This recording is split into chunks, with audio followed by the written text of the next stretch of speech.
You're listening to Victory Baliwag. We hope that this message encourages you today. Let's read. It says in Genesis chapter 1, verse 26 to 28, Then God said, Let us make man in our image, after our likeness, and let them have dominion over the fish of the sea, and over the birds of the heavens, and over the livestock, and over all the earth, and over every creeping thing that creeps on the earth. So God created man in his own image. In the image of God he created him. Male and female he created them. And God blessed them.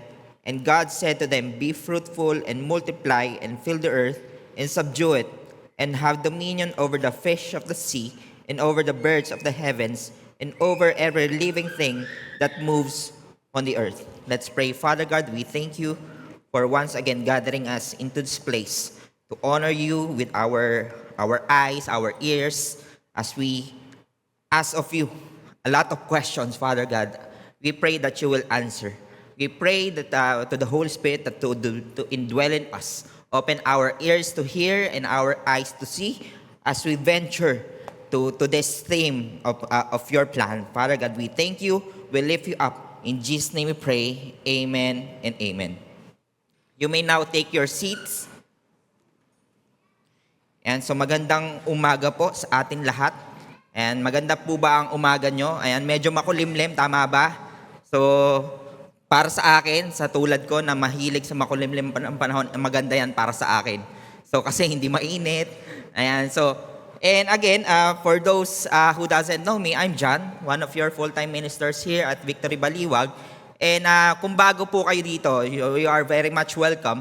And we are enjoy to see you here. And again po, we encourage you to connect with us na sana hindi lang tayo punta lang ng punta dito and then hindi tayo magkakilala. So again, we are very much honored and enjoy na sana magkakilala tayo. So again, we are a church and we are a family of God. So alam ko po, marami nang bumabati sa inyo, pero ako po sa inyo, ngayon ko lang po kayo babatiin. Merry Christmas po. Ayan, so 24 days na lang po at Pasko na. Sino po dito, pakiramdam nyo, yung katabi nyo, nakapamasko na? And meron po ba? Nakapamasko, dalawa yung pwede nating interpretasyon dyan. Nakapamasko na damit o nakapamasko ng bonus. Ayan. Yung iba na yata nakareband na or what. Ayan. So, again, for those na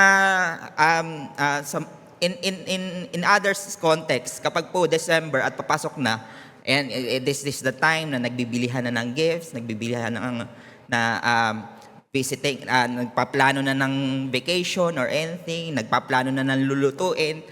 Pero ano lang po, just a fair warning, kapag po inubo ko, kung kayo po nagpe-prepare na ng mga gifts, ako po nagpe-prepare po ng mga gamot kasi ito na po yung time ng allergy ko. Ayan, so kapag napapalit yung panahon at lumalamig, nag-allergy na po ako. So kung uubuhin man po ako dito, wag po kayong mag-alala, allergy lang po yun. Hindi po yun hindi ko alam po nakakahawa yun, pero medyo malayo naman kayo. Ayan, so wala naman. Anyway,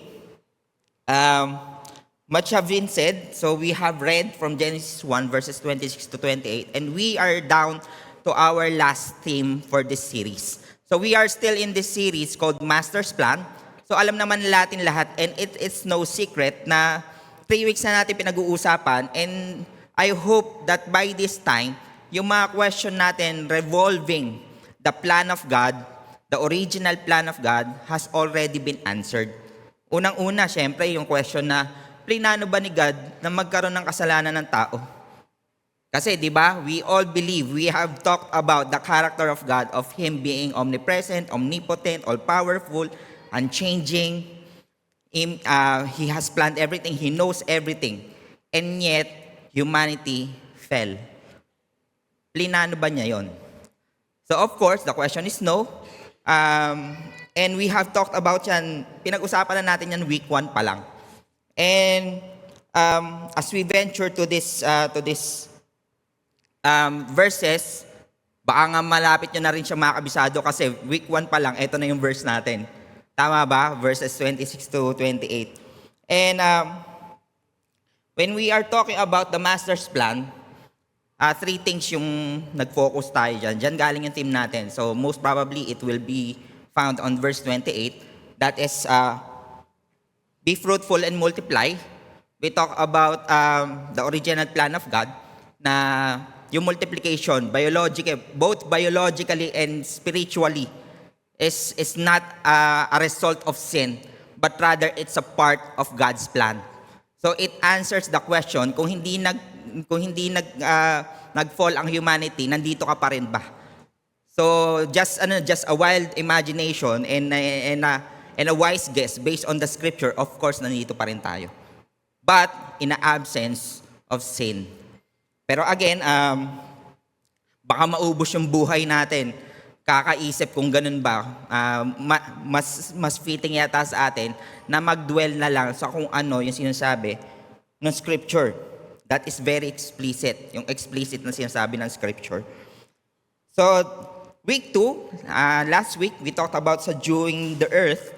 So, kung kukunin natin yung pinaka-gist ng theme na yan, it's about stewardship. So, we are designed to be steward, to be managers of God's creation. So, doon tayo nag-focus nun. So, ibig sabihin, if you are alive here today, the plan of God is still active.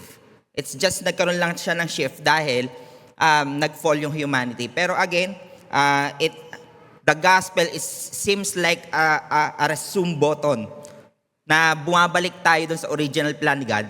Kasi kung titingnan nyo, yung original plan ni God, it was only found and it was explicitly talked about on the scripture only on Genesis and on Revelation.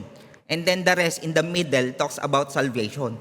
The plan of God to save humanity as a whole. So, again, kasi to answer the question, ano na ba yung dapat natin gawin? Sino dito secured ka, saved ka? Paano yung iba? Hindi po kayo saved? Nagdududa pa po kayo? And okay lang yan kung medyo nahihiya kayo. Hindi ko alam, may butas ba yung or what.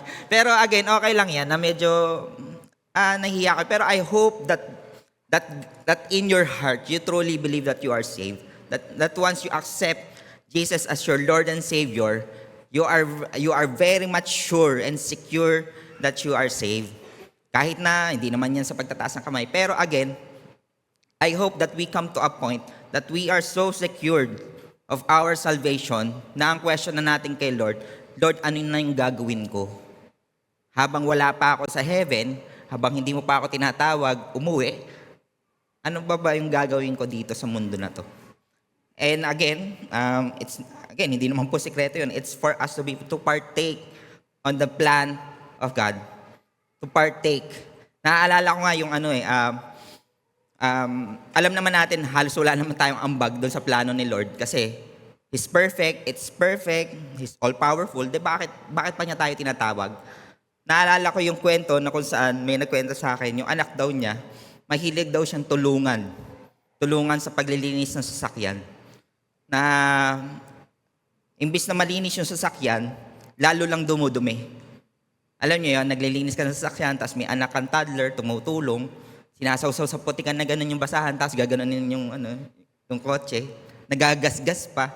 So, pero hinahayaan lang niya. Pero at the end of the day, nalilinis naman yung sasakyan, tapos yung anak niya, na-fulfill. Diba? Yung anak niya, ang nararamdaman niya is yung pagmamahal ng tatay niya. Same with the plan of God. So tayo, God wanted us to partake in that plan, in His mission. So, today we will be talking about have dominion. So, what is our understanding when we hear the word dominion? So, ayan yung question natin. Most probably, dahil nga meron tayong bias when it comes to reading, to understanding, to hearing any word, meron tayong personal bias because of our upbringing, kung paano tayo napalaki, kung anong field ang tinatahak natin, meron tayong iba't ibang understanding when it comes to words. Just for us to clarify, hindi lang po tayo gumagamit ng biblical etymology or study ng word para lang sabihin na nag-aral kami. It's for us to be faithful on the word. And this time, we will be doing a biblical etymology, a study of the word dominion. Now, yung dominion po, kapag tiningnan nyo sa Genesis, and if you have a Hebrew Bible, ang nakalagay po dyan is yung have dominion is radah. That talks about parang the beauty of studying a word study is looking at the vast meaning of these words. Kasi tayo, again, we have this idea of dominion. Baka for a certain person, like someone who loves sports, for example, mahilig ka sa basketball, kapag naisip mo yung dominion, baka ito yung mga nagtitripit, yung mga 3 beses na sunod-sunod nagcha-champion sa NBA, baka yun yung naisip nyo. They have a dominion over that. Yung iba naman na I don't know about anybody's context, pero kapag dominion, baka sa context naman ng family, kung sino yung nasusunod, he has that dominion. Pwede rin naman ganon. So what does the Bible said about dominion on verse 28? So interestingly and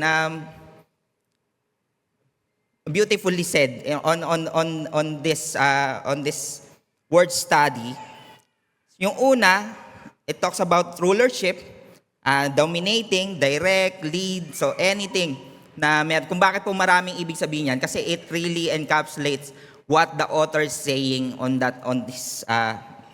this book, on the book of Genesis. So again, kung alam niyo po yung way of how the scripture was translated over the years, nagsimula po yan sa original language, napunta sa Latin, napunta sa Hebrew, tapos napunta po sa English. So over time, somewhat there is this idea of the translator na nailalagay diyan. Kaya po marami tayong different versions. Yung lahat po ng versions natin, it doesn't capture 100% of what the Bible is really saying. Kaya po kung iniisip nyo, bakit ganun? Kala ko ba perfect ang word ni God? Pero bakit ang daming version? Tanong ko rin po yan dati. So again, it's mahaba pong usapan yun pagdating dun sa So kung interested po kayo malaman, mag-Leadership 113 po kayo. Ayan, so nag-promote pa. Anyway, interestingly, the second most used, when Radah was used in the Bible, yung pinakamadalas na sunod pertaining to that word is to tread, to trample, or to crush. So it seems like the first meaning is positive and the next one is negative. So parang ganun yung nangyayari. So interestingly, that is how some words work. It is our perspective and it is God's perspective. So today, we will be looking at not just points, but 2 perspectives. Dominion in the eyes of men, us, ano yung pagkakaintindi natin sa dominion. And secondly, is dominion in the eyes of God, which is God, kung ano ba talaga intent niya when He said to Adam and Eve to have dominion. And for us to understand dominion, I think it's fitting for us to understand the creation first. So in Genesis chapter 1, verse 31, and God saw everything, and He made, and behold, and it was very good. So tingnan mo katabi mo, very good ba yan? Hindi. So kung hindi very good yan, hindi yan creation ni God. Hindi, joke lang. Wag natin isipin ganun.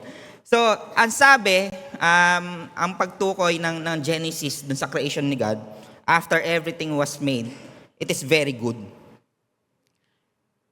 Now, meron ba kayong question sometimes na bakit ganun?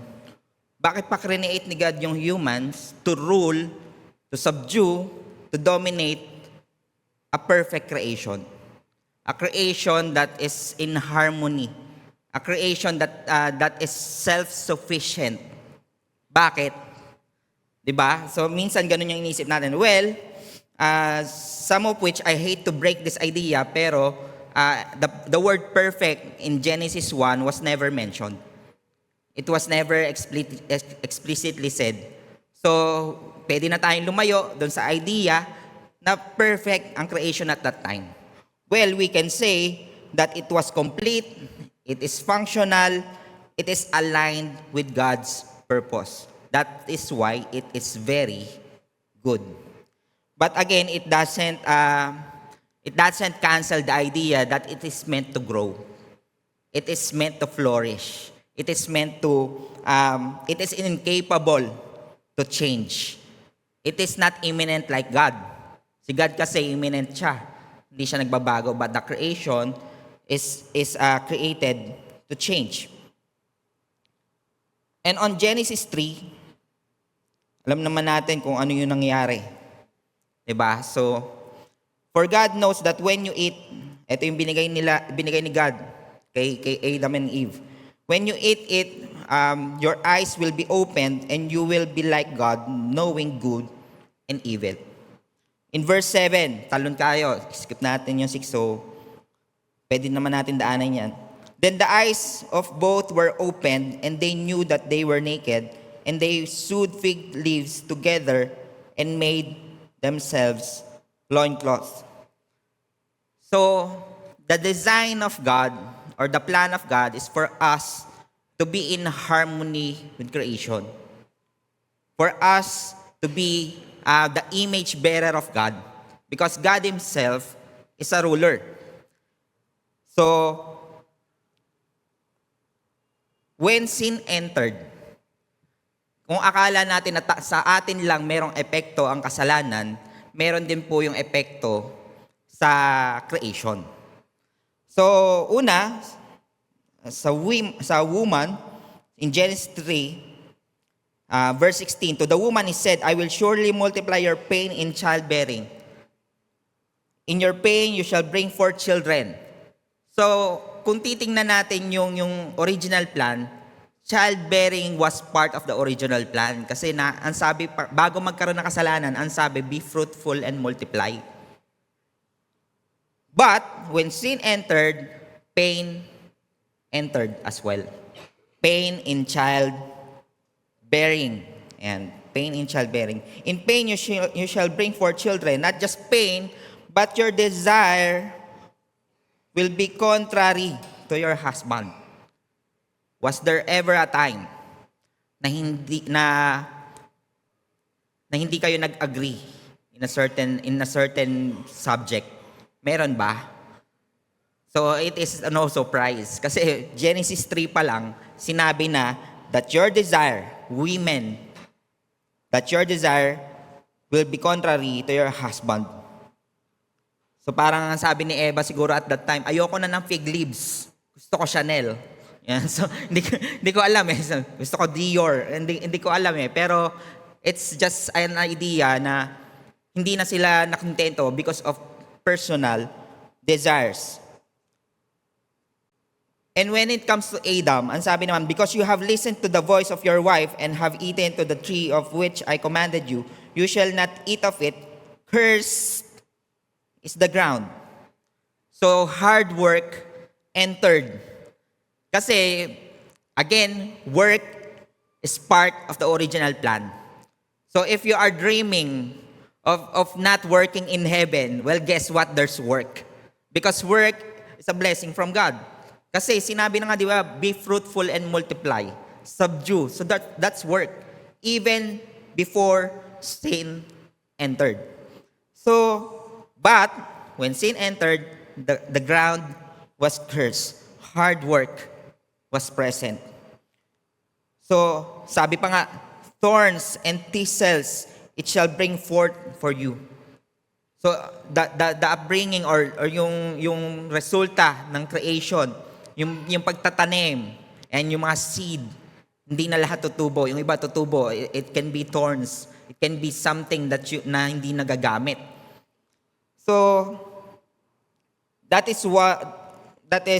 some of which the idea of creation. So, again, instead of points, we will be looking at perspectives. So the first one is dominion in the eyes of men. Because of creation, it is in harmony, and then sin entered. Of course, our desire, hindi lang po women to. Lahat po tayo. Because we are born of Adam and Eve, lahat tayo, yung desire natin, hindi na pare-parehas. It's contrary. And then there's hard work. Tapos yung desire natin is for hard work to be lifted off. Some of which, di ba? Di ba, minsan yung trabaho mo, gusto mo, sana, pwede bang mag-artista na lang para mas madali? Di ba? Hindi ko alam kung meron ganun minsan sa inyo. Meron nga kaming kwentuhan nung ang asawa ko minsan, pwede bang sumisweldo pero natutulog lang? Naalala ko merong balita meron daw competition, pahabaan ng tulog. Hindi ko alam kung saan meron nun, pero kung alam niyo po, sabihin niyo po sa akin. Yes. So when we say that dominion in the eyes of men, I like to introduce to you the word deduce. Kasi kapag sinabing deduce, napaliit somewhat. Pinaliit natin yung dominion na sinasabi ni God into our own perspective. And sin deduces dominion into just ideologies. Again, ideologies is not a bad thing, pero apart from God, I think it's just ideologies. So ano yung ideology? An ideology is a set of ideas and beliefs that guide how people think about the world and how it should work. So walang taong walang ideology. It can be how you are raised by your parents. It can be how school teaches you on how to live. So sometimes, or most of the time, it can be our basis on how to judge which is right and wrong. Ano yung tama at mali? Ano yung mabuti at masama? Sometimes, yung ideologies natin. So, dominion, the word dominion was deduced. That's the word again, deduced as just rulership. Most probably, marami sa atin, including myself, when I saw the word have dominion, it seems like parang dapat ba sakupin to? Dapat ba maging mananakop ako? So yun yung idea. 'Di ba? You see, tingnan makikita na lang natin yun on how we really interpret the scripture. So, paano nangyari yan? Ang sabi dito, Genesis chapter 37, this is an example of a dominion being deduced into just rulership. In Genesis 37, this is Joseph. This is the story of Joseph, na kung saan na naginip siya, pumunta siya dun sa mga kapatid niya. Tapos, sinabi niya yung panaginip niya. So kung gusto niyo malaman yung panaginip niya, basahin niyo yung Genesis 37. So ang sabi dito, yung mga kapatid niya, ito yung response. His brother said to him, "Are you indeed to reign over us?" So sinasabi mo ba na ikaw ang mamumuno sa amin?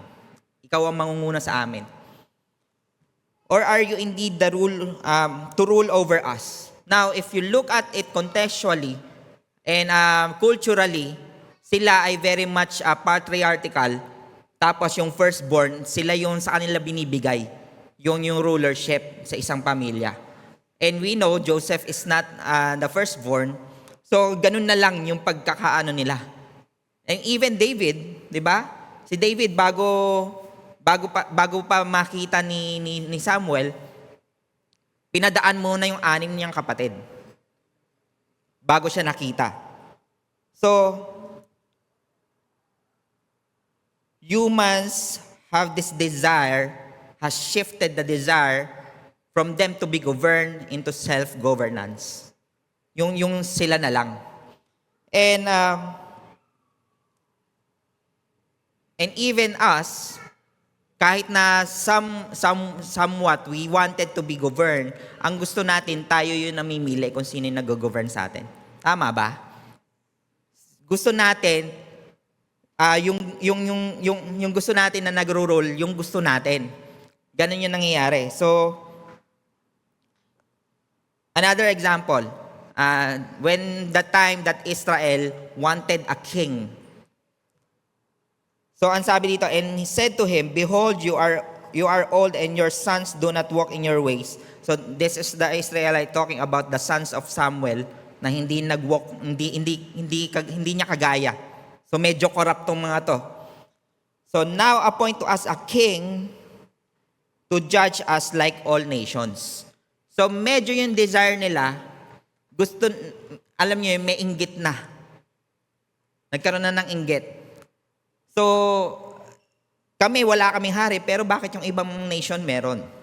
So, the word dominion has come to a point that it only talks about position. It just only talks about who is the one who rules. It's kings. It's at their context, mga hari. So, yes, ano yun, at that context. Pero in our context, in this modern times, umabot ba siya? Umabot ba yung ganong ideology? Of course, let me give you just 3 examples. Have you ever heard the idea of the divine right of king? That's an ideology.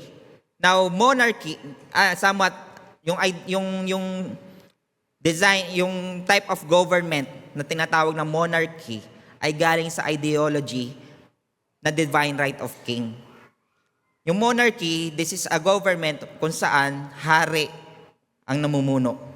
So, ano ba? England, UK. Ang England ba nasa UK? Hindi ko alam. Yung UK na alam ko kasi UK lang yun eh. Anyway, ano yung divine right of king? This is the all authority na they think of king as the very representation of God. Na even kapag kumontra ka sa kanila, they will even say to you that you are a blasphemer. So for them, the words of the king, the laws of the king is infallible. It's inerrant. It is sacred and unquestionable. Hindi pwede. Now, if you want a further idea of this, pwede nyo i-search si King James the First of England, na kung saan it was exercised, that divine right of the king, that it resulted into a civil war. Na kung saan yung mga tao, hindi na gusto yung mga batas, yung mga pamamalakad ng hari, wala silang magawa kasi it felt like to them na kapag kumontra sila, kinokontra nila si God. So ganun yung naging ideology. So, you see the contrast of desires na nanggaling sa Genesis 3. So, the mandate of heaven, that's another ideology. Siguro yung hindi tayo masyadong siguro dito may familiar, meron ba dito dating hari? Familiar kayo galing kayo sa divine right of king.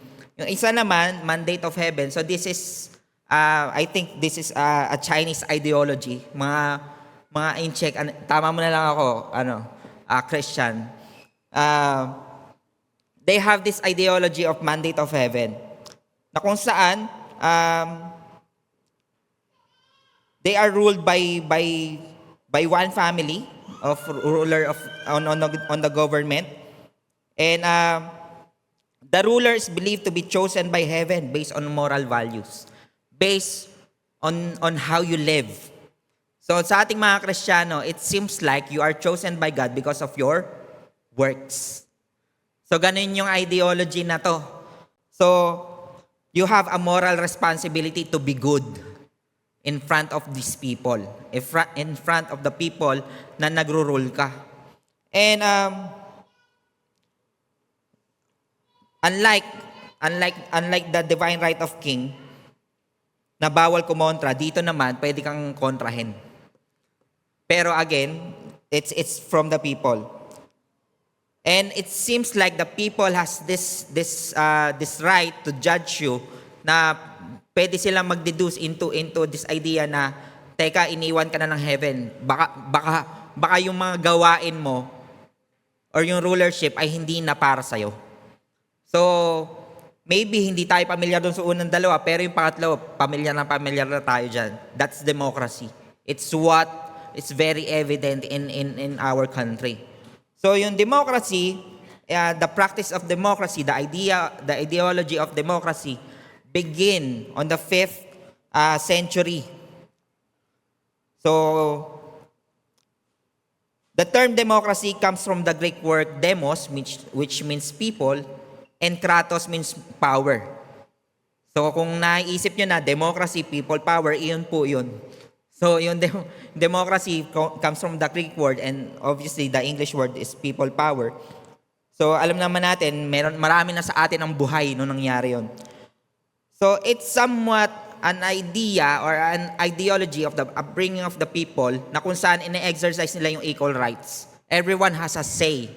Everyone has the right. And kung nasaan sa Bible yon, makikita niyo yon when the time that Jesus was brought to the people, and ang sabi ni Pontius Pilate, sino ang gusto niyong pakawalan? Si Barabbas o si Jesus? Di ba yung mga tao, they practice this democracy na kung saan hindi naman si Jesus yung pinili nila. So, another one, dominion was deduced in just mere competition. Na kung saan, again, we are not just talking about sports. Sports is good.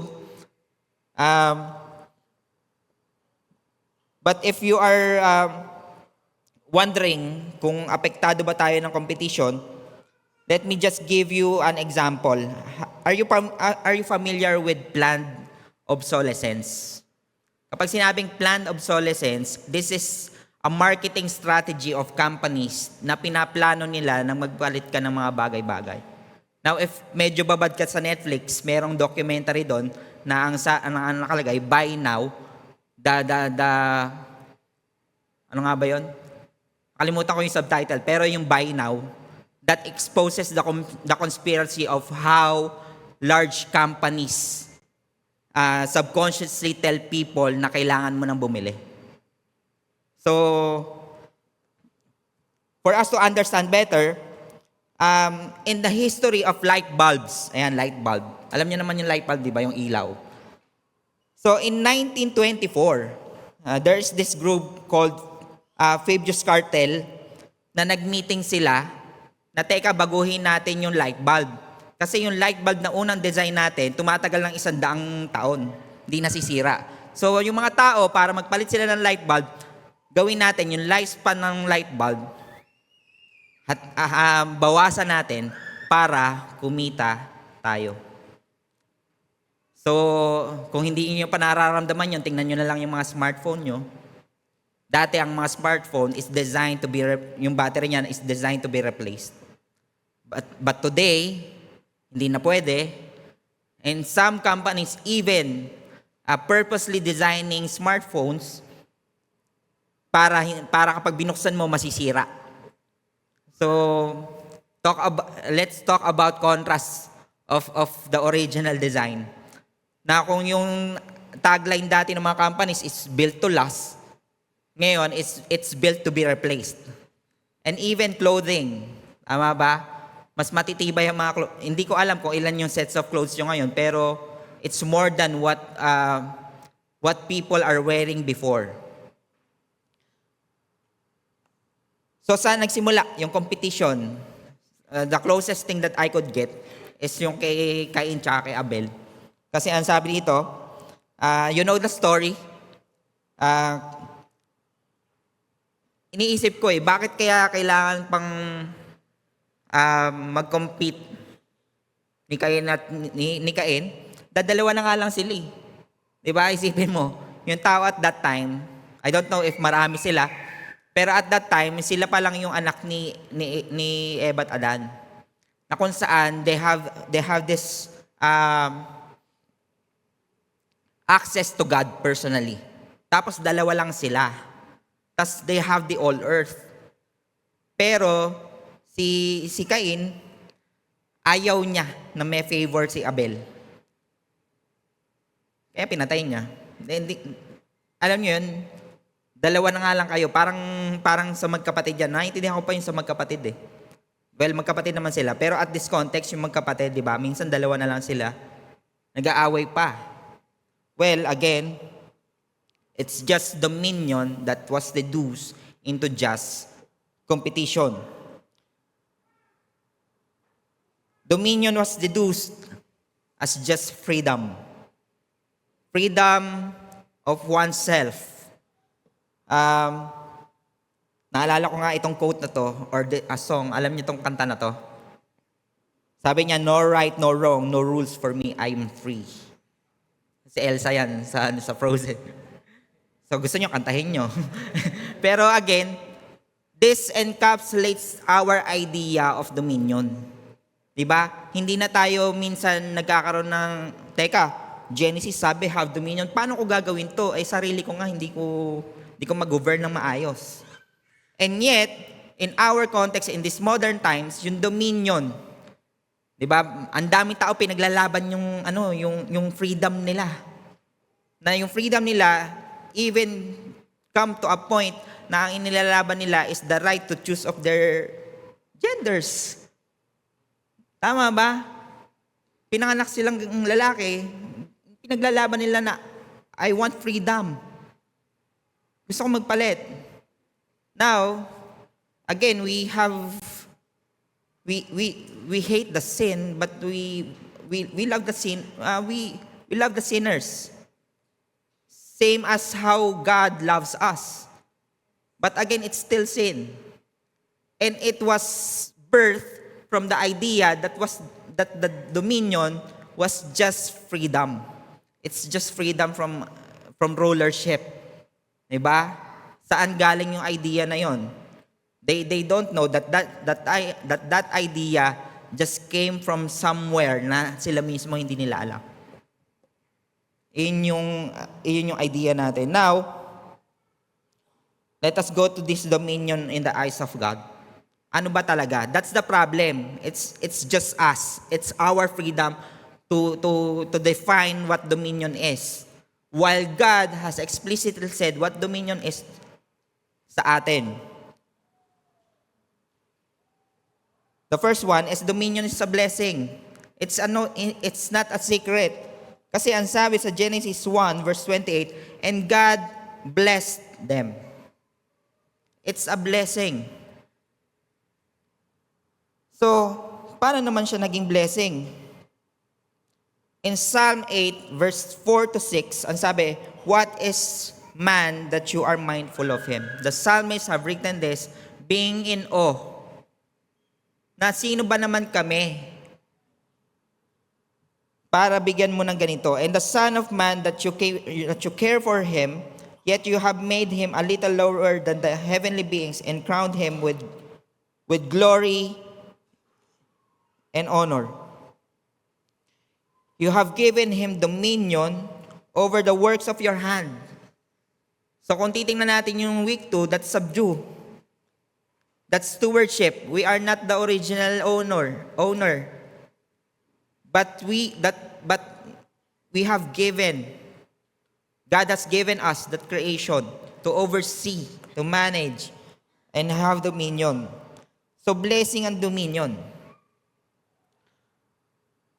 So the desire to rule was part of our design.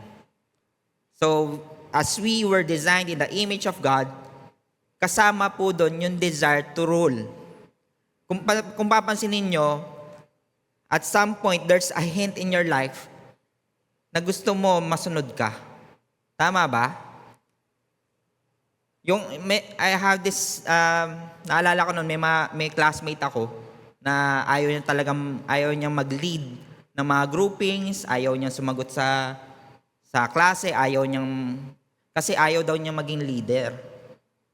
Pero nung medyo nakakasundo ko na, tapos naglaro kami ng computer games, alam niyo lagi nilalaro war games. Tapos ang username niya, General. So now say this. Do you really, wala ka ba talagang desire to have dominion? Well, I doubt.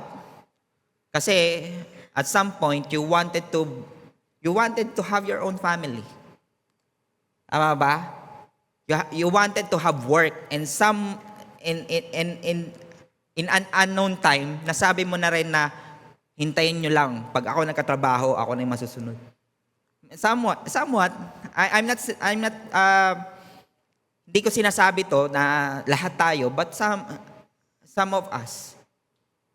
Because the desire to rule, again, is part of our desire. Dominion in its purest form is without any hint of exploitation. The dominion that was given to us in its purest form is not just an opportunity. Yung alam niyo yung opportunista, na hintayin mo ako maging boss. Pag ako na yung boss, kung anong ginawa mo sa akin, titriplehin ko. So, it's not like that. And somewhat, kapag tinabi natin dominion, minsan ang inisip natin, it's just elevating our position. No, it's not. It's really God's blessing. Now, if magtatanong tayo sa sarili natin, how can we practice this dominion if ganito lang ako? Kasi kanina nag-iisip tayo about rulers, about kings. Paano naman ako? I'm just a student.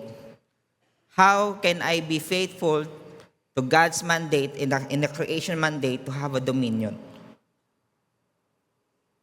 Now, yung iba ang iniisip, siguro dapat mag full time ako. Dapat magpastor ako para ano. Now, again, let me just remind everyone that we have our own calling by God.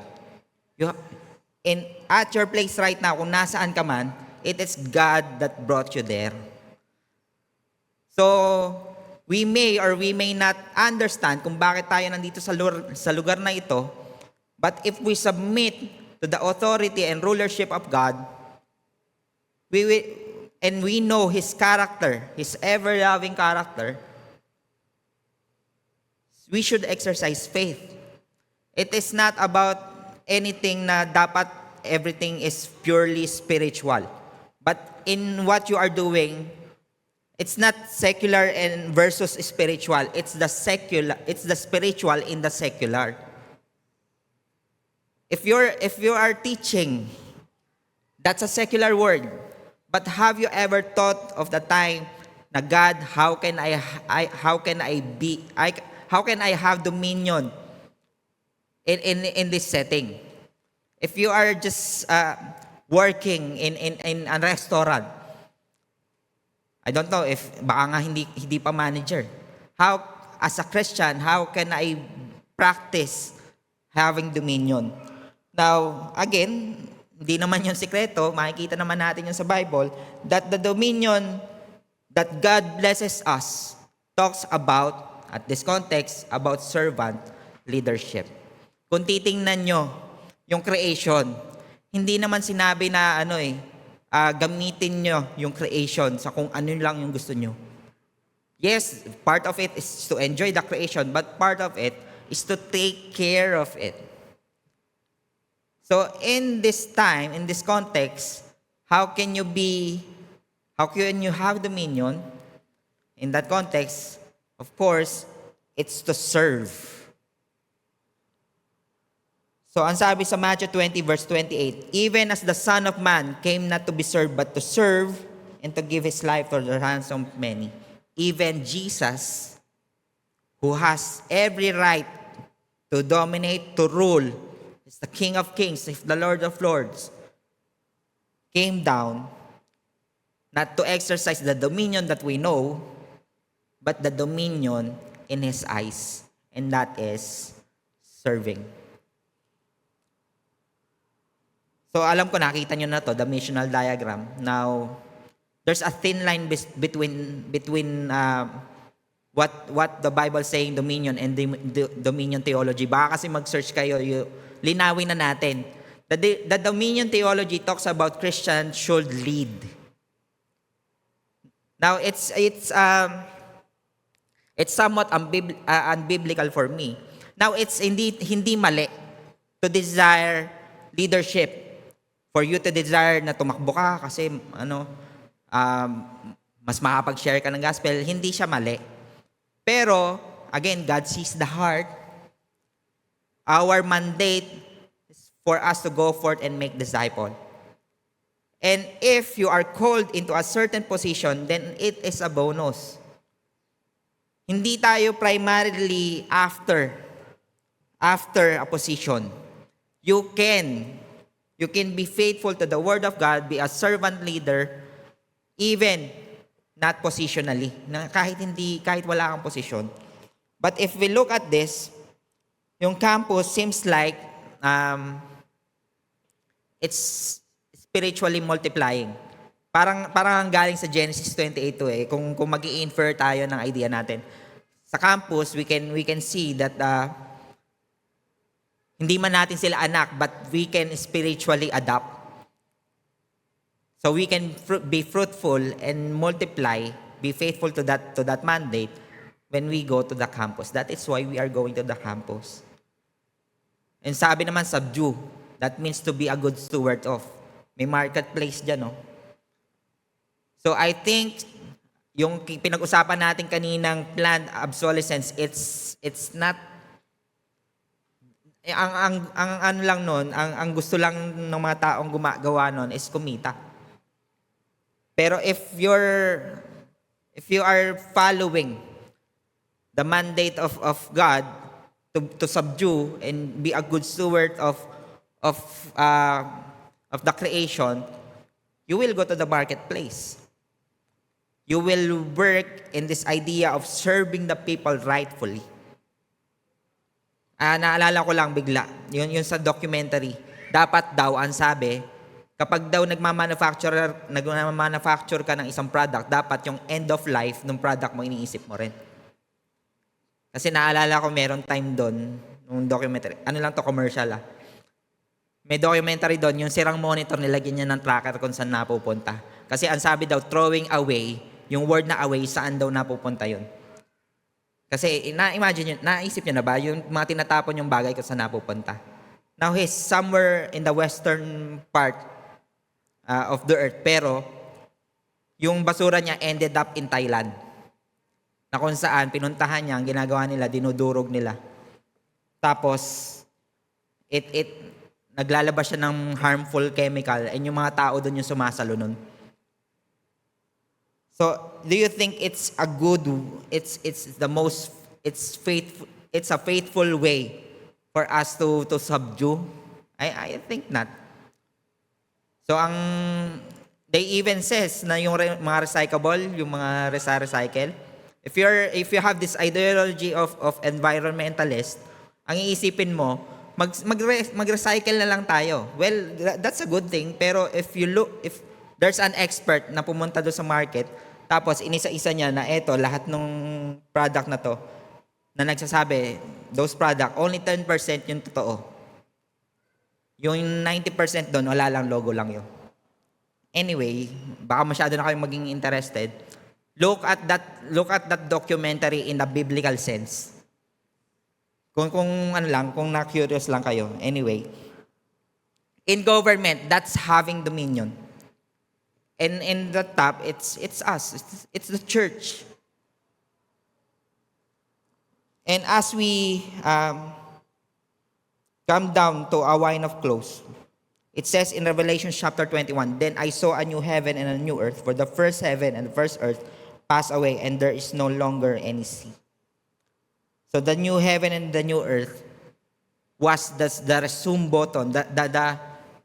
The Great Commission was the resume button for us on the original plan. Diba? Parang detour lang yung nangyari. If you look at Genesis and Revelation, it's the creation mandate. And if you look at it,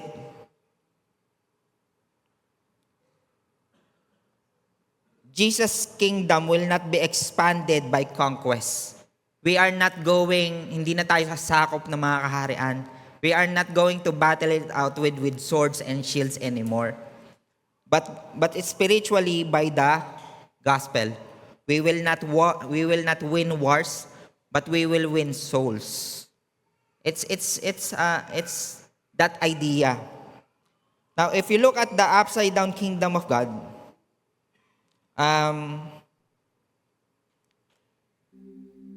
kung mas may desire ka to rule and have dominion, it's being lower. Hindi pataas pababa. And if you look at it, ano ba yung ginawa ng Christian, ng mga Christians over time that embodies this idea? Created hospitals, schools to serve people.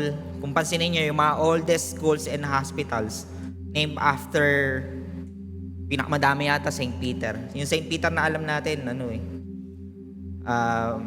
kabaong, ano.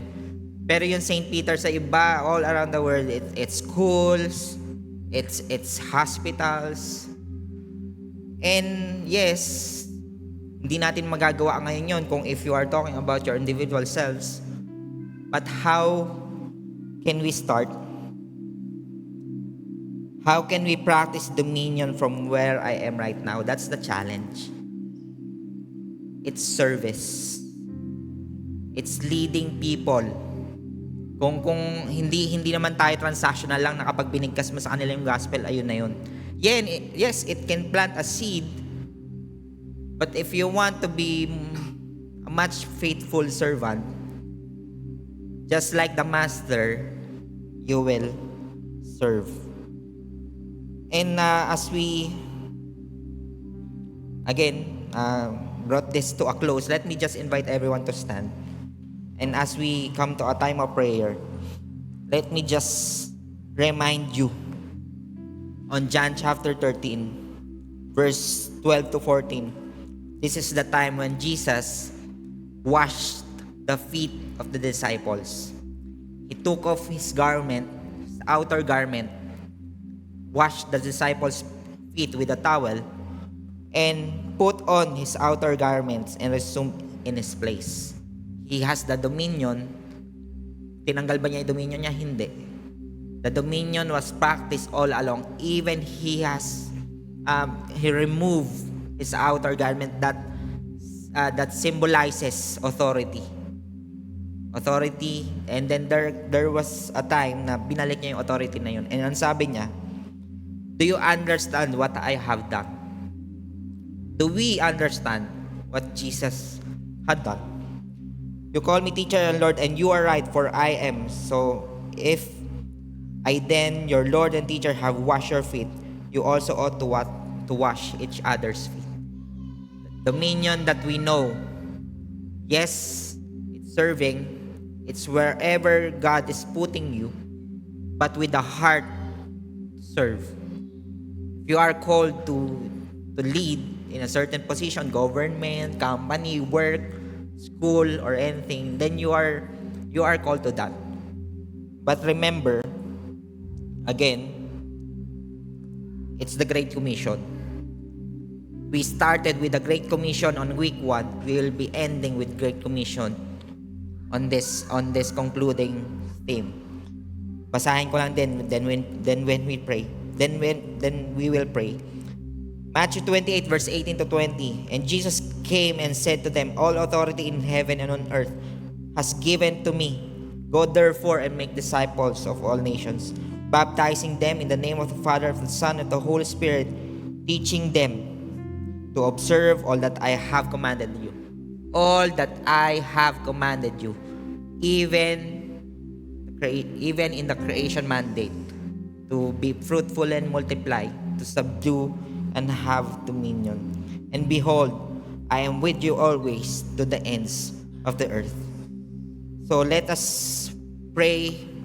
Taas lang po natin ang mga kamay natin. Lord, we thank you for you have really reminded us of what dominion is. Lord, we repent of those times that we have practiced our own dominion. Lord, we pray that we will come to a point na hindi naman namin i-desire na umalis sa lugar na to, because we will acknowledge that you have placed us dito sa lugar na to kung nasaan kami, to practice what you have taught us, to serve, to lead by serving. And Father God, we pray that we will come to a point that when we meet you, you will say to us, my good and faithful servant. Enjoy the presence of your master. We thank you, God. God bless each and every one of us. Make your face shine towards us and give us peace. We thank you. We glorify you. In Jesus' name we pray. Amen and amen. Thank you for listening to Victory Baliwag Podcast. Follow us at Victory Baliwag on Facebook and YouTube for more details as we honor God and make disciples.